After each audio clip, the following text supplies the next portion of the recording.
ABPയുടെ ആന്ധ്രയിലെയും തെലങ്കാനയിലെയും കണക്ക് വന്നിട്ടുണ്ട്. ആന്ധ്രയിലെ 25 സീറ്റിൽ NDA 21 മുതൽ 25 സീറ്റുകൾ വരെ എക്സ്പെക്ടഡ്. YSRCP 0 മുതൽ 4 സീറ്റ് വരെ, അതായത് NDAക്ക് വലിയ മുൻതൂക്കം. തെലങ്കാനയിൽ 17 സീറ്റുകളിൽ BJP 7 മുതൽ 9 വരെ, കോൺഗ്രസ് 7 മുതൽ 9 വരെ. നമ്മുടെ അദ്ദേഹത്തിന്റെ ഒവൈസിയുടെ പാർട്ടിക്ക് പരമാവധി ഒരു സീറ്റ് ഹൈദരാബാദ്.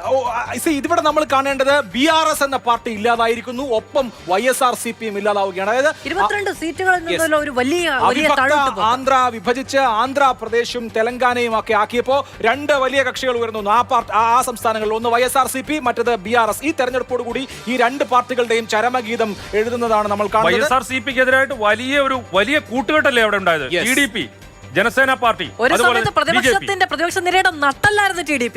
അപ്പുറം മറുകണ്ഠം ചാടി അവിടെ പോയി BJPക്കൊപ്പം സഖ്യം ചേർന്ന് വലിയ നേട്ടം അവിടെ ഉണ്ടാക്കിയെടുക്കുകയാണെങ്കിൽ വലിയ തിരഞ്ഞെടുപ്പ്. രാജസ്ഥാനിലെ കണക്ക് നോക്കൂ. രാജസ്ഥാനിൽ ഇന്ത്യ മുന്നണിക്ക് 4 സീറ്റ് വരെ ഡി ഡൈനാമിക്സ് പ്രവചിക്കുന്നുണ്ട്. NDA കഴിഞ്ഞ തവണ 25-0 ആയിരുന്നു കഴിഞ്ഞ രണ്ട് തവണയും. അതായത് രാജസ്ഥാനിൽ പ്രതീക്ഷിച്ചതുപോലെ കോൺഗ്രസ് സീറ്റുകൾ നേടുന്നു എന്നുള്ളതാണ് ഡി ഡൈനാമിക്സ് പറയുന്നത്. BJPക്ക് 20 സീറ്റ് വരെയാണ് പരമാവധി. രാജീവ് ചന്ദ്രശേഖറിന് മുൻതൂക്കം എന്ന് ആക്സിസ് മൈ ഇന്ത്യ പ്രവചിക്കുന്നു എന്നുള്ളതാണ് ഈ നേരം പറയാവുന്ന ഏറ്റവും വലിയ കൗതുകം. അങ്ങനെയെങ്കിൽ ആ ഒറ്റ സീറ്റ് തിരുവനന്തപുരം ആയേക്കുമോ? അല്ല, ഒറ്റ സീറ്റ് അല്ല, ആക്സിസ് മൈന്റെ 3 സീറ്റ് പറയുന്നുണ്ട്.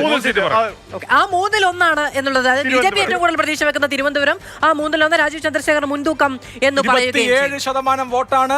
ഓർക്കുക, 27% വോട്ടാണ് കേരള സംസ്ഥാനത്ത് BJPക്ക് ആക്സിസ് മൈന്റെ നൽകുന്നത്. 99,981 വോട്ട് കടന്ന് പിന്നെ അപ്പുറത്തേക്ക് പോകും രാജീവ് ചന്ദ്രശേഖർ എന്നാണ് പ്രവചനം. പക്ഷേ എന്റെ ഒരു സംശയം, ഇപ്പോ ഈ പല സംസ്ഥാനങ്ങളിലും കോൺഗ്രസ്, ഇപ്പൊ കർണാടക പോലുള്ള സംസ്ഥാനങ്ങളിൽ വലിയ നേട്ടം പ്രതീക്ഷിച്ചു, പക്ഷേ എക്സിറ്റ് പോൾ ഫലങ്ങൾ നൽകുന്നത് തിരിച്ചുള്ള സൂചനയാണ്. അങ്ങനെയാണെങ്കിൽ കഴിഞ്ഞ 2 പ്രാവശ്യവും വലിയ വിജയം നേടിയ രാജസ്ഥാനിൽ എങ്ങനെയാണ് കോൺഗ്രസിന് 4 സീറ്റ് നേടാൻ കഴിയുക? രാജസ്ഥാനിലെ രാഷ്ട്രീയ സാഹചര്യം നമ്മൾ ഒരുപാട് തവണ ചർച്ച ചെയ്തിട്ടുണ്ട്.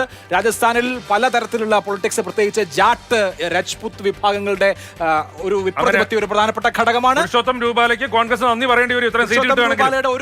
അത് മാത്രമല്ല, അതിനപ്പുറത്ത് അവിടെ കോൺഗ്രസ് ഉണ്ടാക്കിയ സഖ്യം, കോൺഗ്രസ്, ഭാരത് ആദിവാസി പാർട്ടി, RLP, CPIM തുടങ്ങിയ പാർട്ടികളുമായി ചേർന്നുണ്ടാക്കിയ സഖ്യം, കോൺഗ്രസിന്റെ അവിടുത്തെ ഫിക്സഡ് വോട്ട് ബാങ്കും കൂടി ചേരുമ്പോൾ ഉണ്ടാവുന്ന കാര്യം. പിന്നെ വസുന്ധര രാജെ സിന്ധ്യക്ക് അവിടെ പകരക്കാരൻ വന്ന തെരഞ്ഞെടുപ്പ് നമ്മൾ കണ്ടതാണ്. തെരഞ്ഞെടുപ്പ് ഫലം പോലും കോൺഗ്രസിനെ ഞെട്ടിച്ചല്ലേ. രാജസ്ഥാൻ വലിയ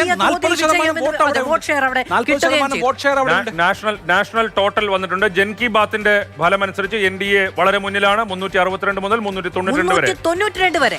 അതായത് ഏതാണ്ട് 400 പാറിന്റെ തൊട്ടടുത്ത് 362 മുതൽ 392 വരെ സീറ്റുകൾ നേടിക്കൊണ്ട് നരേന്ദ്രമോദി ഭരണം നിലനിർത്തുമെന്ന് ജൻ കി ബാത്ത് പറയുന്നു. 141 മുതൽ 161 വരെ സീറ്റുകളാണ് അവർ ഇന്ത്യ മുന്നണിക്ക് പ്രവചിക്കുന്നത്. അതേസമയം P മാർക്ക് 359 NDA, 154 ഇന്ത്യ, 30 മറ്റുള്ളവർ.